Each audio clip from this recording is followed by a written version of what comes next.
Si mon âme pouvait prendre pied, je ne m'essaierais pas, je me résoudrais. Elle est toujours en apprentissage et en épreuve.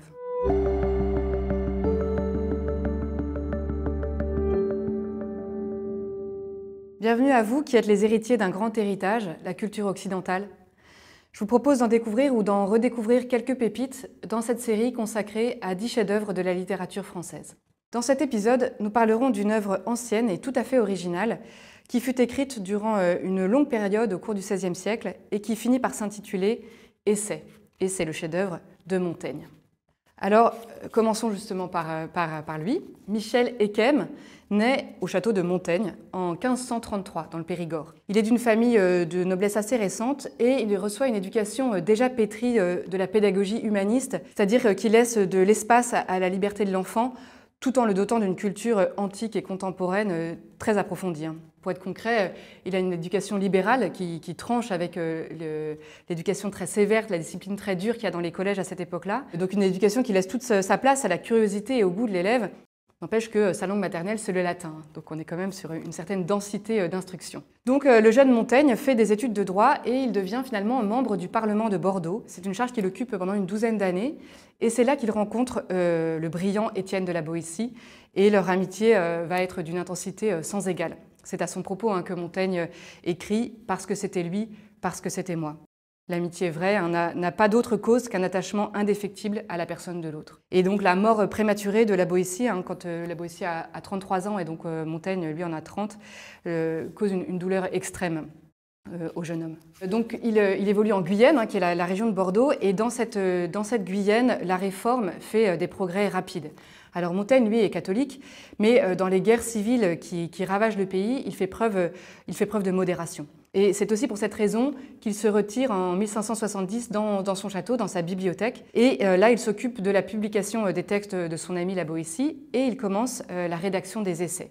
Il entreprend aussi quelques voyages en Europe, il séjourne à Rome. Mais son sens des responsabilités, et son sens aussi de la modération, fait qu'il est appelé plusieurs fois pour s'engager dans la vie de sa cité, comme maire de Bordeaux par exemple, et aussi pour participer aux négociations entre Henri III, qui est le roi de France à l'époque, et Henri de Navarre, qui est encore protestant et qui sera le futur Henri IV, qui choisira pour son pays la foi catholique. Voilà, Montaigne, donc un homme engagé dans les combats de son temps et qui en même temps passera la fin de sa vie à enrichir les essais, dont il y aura plusieurs éditions. Et aujourd'hui, on trouve 3 volumes des essais de Montaigne. Voilà, il meurt à presque 60 ans. Alors, les essais de Montaigne, de quoi s'agit-il?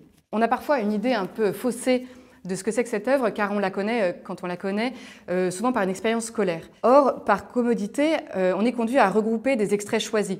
Et ce regroupement se fait par thème. Alors, ce faisant, le propos philosophique est sans doute plus clair. Voici des pensées de Montaigne sur la mort, les voyages, l'écriture, l'éducation. Donc le cadrage guide la lecture et sa compréhension. Mais ce faisant aussi, on perd totalement la perception d'ensemble de cet ouvrage.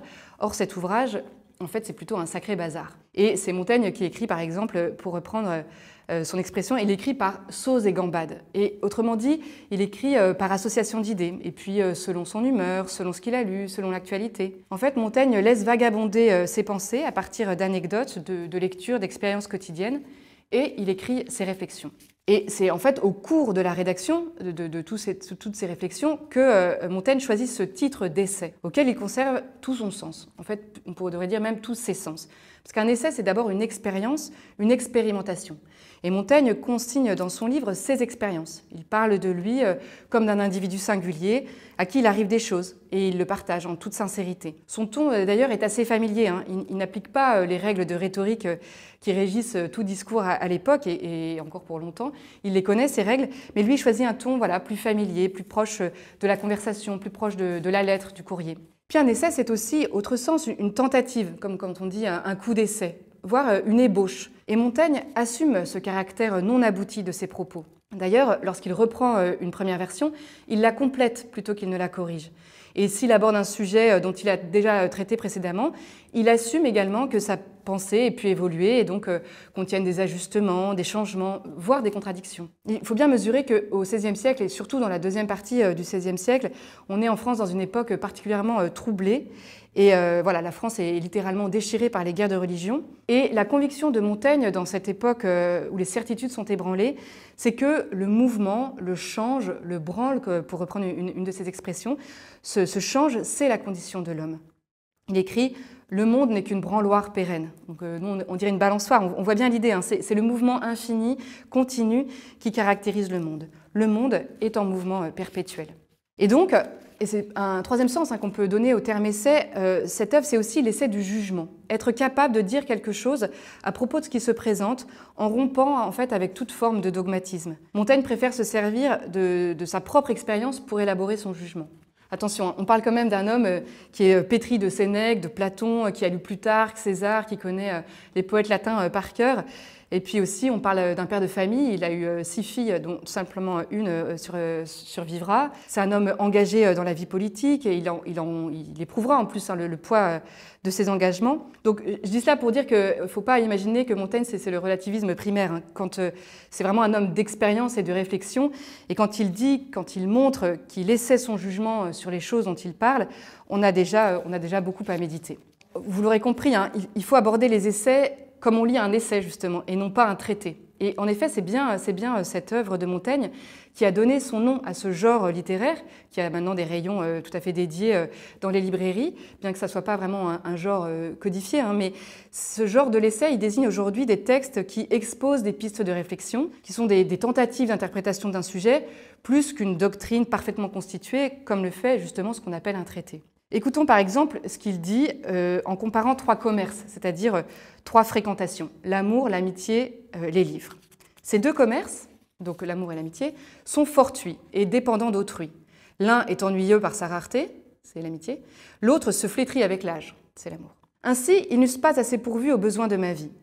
Celui des livres, qui est le 3e, est bien plus sûr et plus à nous. Il cède au premier les autres avantages, mais il a pour sa part la constance et facilité de son service. Celui-ci côtoie tout mon cours, ça veut dire je me suis tout au long de mon existence, et m'assiste partout.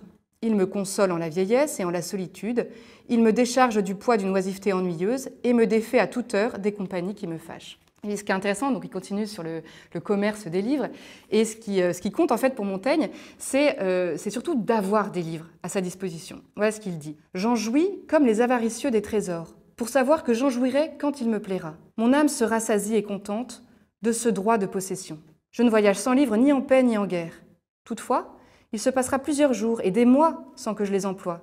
Ce sera tantôt, fais-je, ou demain, ou quand il me plaira. Le temps court et s'en va cependant, sans me blesser. Car il ne se peut dire combien je me repose et séjourne, c'est-à-dire combien je prends plaisir à la compagnie, en cette considération qu'ils sont à mon côté pour me donner du plaisir à mon heure, et à reconnaître combien ils portent de secours à ma vie.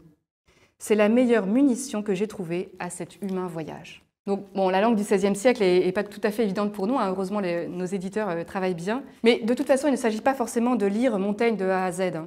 C'est plutôt que, comme honnête homme, on se doit, je crois, d'avoir un exemplaire des essais, et puis de le feuilleter un peu comme un livre d'art ou comme un catalogue d'expo. On se rend compte du coup de cet aspect discontinu, de cette pensée mobile et changeante, et on picore ici ou là, selon l'humeur, quelques pages. Et ensuite, on savoure, on réfléchit, on s'endort un peu, et tout au long de la vie, comme ça, on fréquente Montaigne. Alors certaines pensées sont nourrissantes, d'autres légères, certaines nous parlent à tel moment de notre existence plutôt qu'à tel autre.